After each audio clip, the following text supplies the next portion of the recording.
Here's a recent article that excites me. Number one, because they studied specifically postmenopausal women. And number two, they didn't just look at hot flashes. This is looking at the risk and occurrence of metabolic syndrome as tied to fiber intake.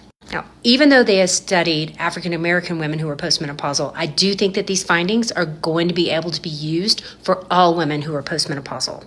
So you may have heard me say that the recommended amount of fiber intake for a woman per day is a minimum of 25 grams per day.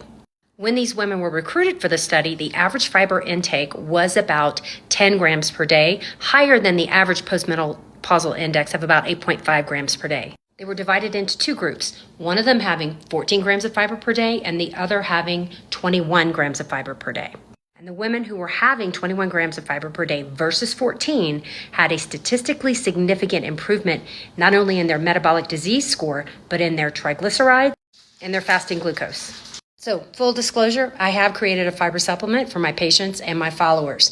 This is our Fiber GDX dietary supplement. Now, you should get the vast majority of your fiber from food. And if you can get it all from food, that is the best way. But if you struggle and you can't, this is a good helper. Now, easily I get 25 grams of fiber per day through my diet, but I am pushing to 35. I want that upper limit of normal because also in that study, the higher your intake of fiber was, the lower your risk of metabolic syndrome, and there was no upper limit.